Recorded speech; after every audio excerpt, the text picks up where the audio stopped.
Remember the heavenly voice that enchanted America during the 1970s and 1980s? That was Linda Ronstadt, who had won 11 Grammys and had millions of fans.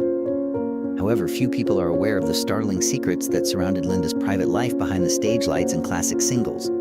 High-profile relationships with billionaires and even a candidate for president, audacious choices that lost her a portion of her career, and a terrible medical shock that permanently altered her life.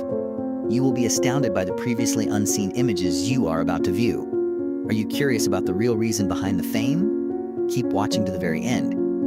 The way you see Linda Ronstadt will never be the same.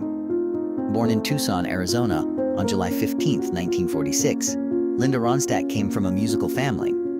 Gilbert, her father, was a talented musician in addition to operating a machinery company.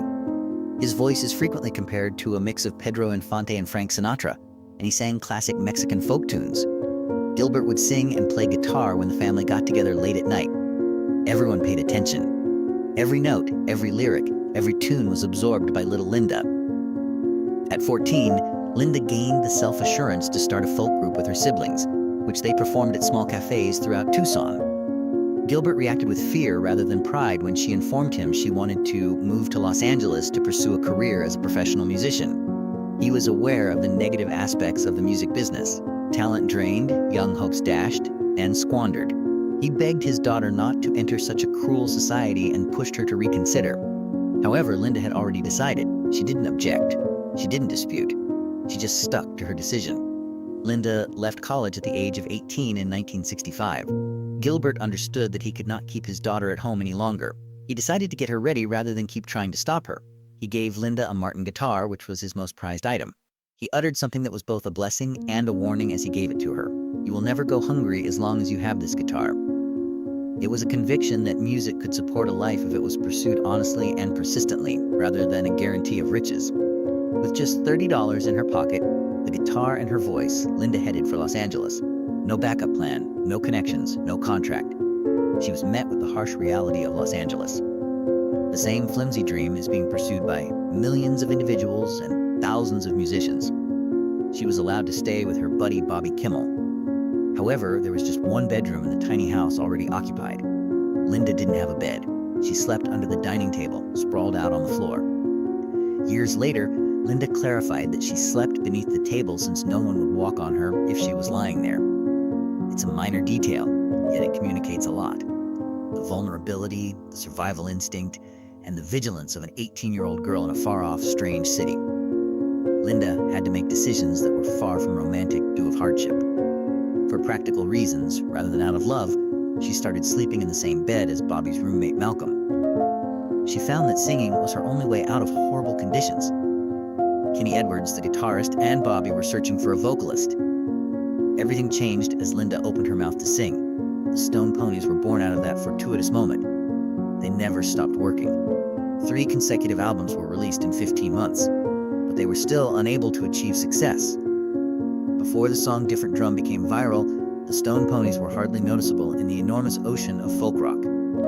It was played continuously on radio stations. The band's name appeared everywhere at once.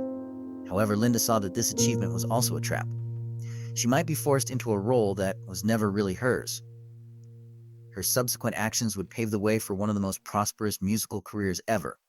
Linda started recording solo albums while she was still a member of the band.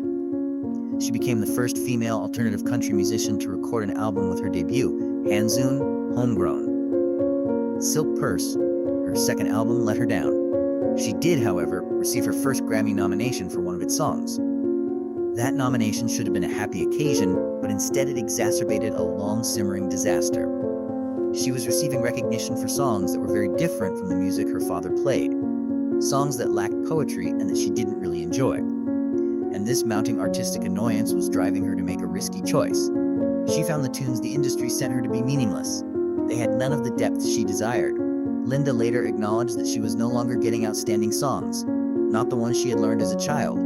She thought the poetry in those older songs was richer and better constructed. Even yet, her father attended her performance. Gilbert didn't sugarcoat the reality or try to reassure Linda when she asked him what he thought. He clarified that he wasn't disparaging or dismissing her ability. He simply wasn't into the music. He was not a part of that world. Consequently, a dilemma emerged. Singing songs that the most important guy in her life didn't appreciate, Linda was on the verge of becoming a household name. The fact that she was starting to despise them was even more alarming. Her creative soul was gradually eroded by that silent struggle, which got bigger every day. However, the path was already open and there was no time to hesitate, so she continued on. Don Henley, a teenage drummer at the time, sent a sample tape to John Boland, Linda's manager. Although Linda didn't like the songs, she saw Henley's talent, not perfection.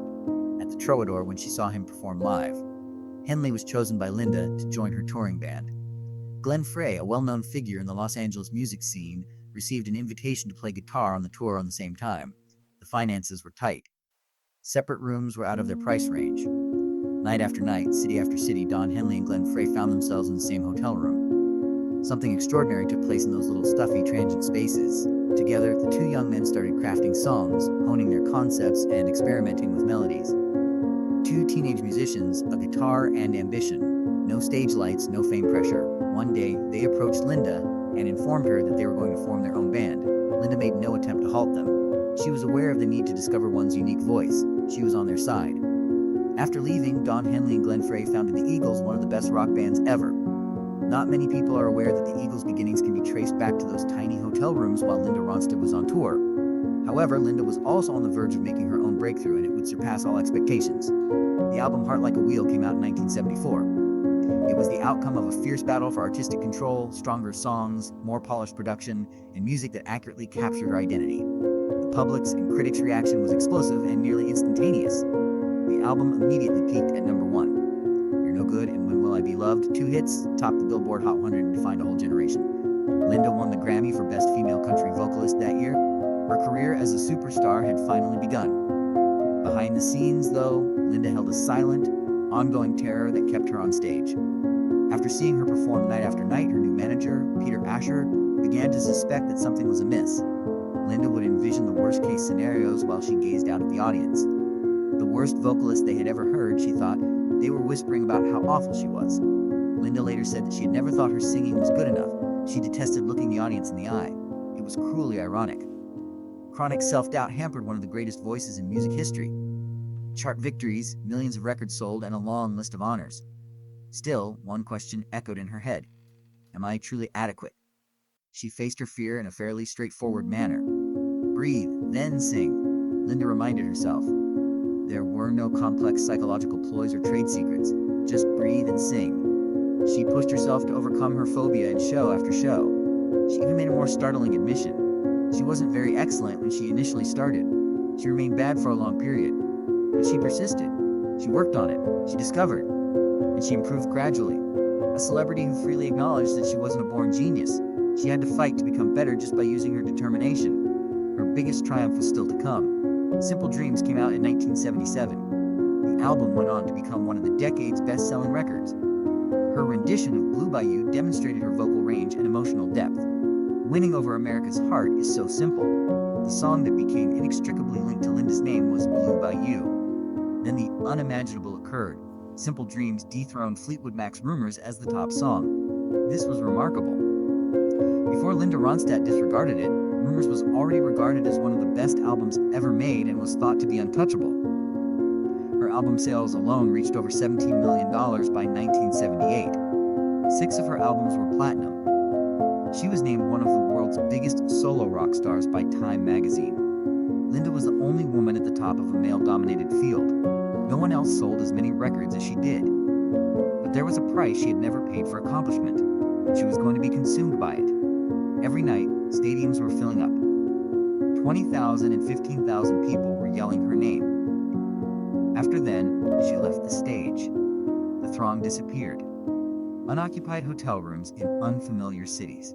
Sleeping alone, watching TV alone, and placing room service orders alone. It was very lonely. She was followed everywhere by a ghost. Years later, she acknowledged that there is still no phrase that adequately captures the loneliness that tour participants experience. Her father's anxieties were coming to pass. She stood in front of thousands of people every night, but she was all by herself, and everyone was shocked by how she handled it. She resided behind gated gates in Malibu. She stayed at home when she wasn't on tour. No premieres, no parties, and no involvement in the Hollywood world. What did the world's largest female rock star do with her time? crafted sweaters for her future offspring while she sat. She further clarified that it was challenging to locate genuine wool sweaters for children. She needed something warm for her kids. The woman in charge of Stadium sat at home making simple things with yarn and knitting needles that had nothing to do with crowds or cameras. She claimed that because people were constantly observing her, celebrity had taken away her capacity to study others. She avoided all social interactions, read books, knitted, and had a very secluded life since she disliked being bothered when eating. In the evenings, the Queen of Rocks would use thread and needle to try to find serenity. There was no other way for her to live. However, loneliness permeated all aspects of life, particularly love. Her first committed relationship was with John Bolan, a man who had extensive knowledge of the music business. He quickly rose to become her manager and was gifted and visionary. Everything appeared to be ideal at first. They made the decision to live together because they trusted and loved one another. But the fissures were revealed by that intimacy. Calls from work came in at the inappropriate times. Dinners were interrupted by meetings. The distinction between job and love became hazy and eventually vanished entirely. She had lost the ability to tell if she was conversing with her manager, her lover, a business associate, or a partner. The enchantment vanished into the mundane. They split up. Linda valued music more than any personal heartache, so they kept working together despite the anguish. J.D. Souther, a songwriter who had a profound understanding of the world she lived in, followed. He understood the pressure of continuous touring and what it was like to stand on stage. For 2 years, they wrote music together and shared infrequent times that were private. That relationship gave rise to the song Faithless Love. However, there is little room for tenderness in the profession. The tour itinerary was lengthy, the gap widened, the pressure mounted. It wasn't any simpler living in the same universe. It intensified each injury. Both of them realized that music had to come first, and that realization was the reason the love ended. They split up in 1972, yet they remained friends and courteous. However, there was no turning back once the door to romance closed. Linda gradually realized something bitter. In the music industry, love is not like regular love. Every relationship is eroded by endless traveling routes. Fame warps all feelings. Her world abruptly shifted when she met Jerry Brown. A little eatery in Hollywood is where they first met. Jerry lived by structure, self-control, and discipline. He was also lucid. He brought her something very different after the commotion of the music: stability. They started dating. Jerry climbed swiftly to the position of California governor. Linda was suddenly more than simply a rock star. She was the woman standing next to one of America's most influential politicians. Every action they took was monitored by the media. There were cameras everywhere.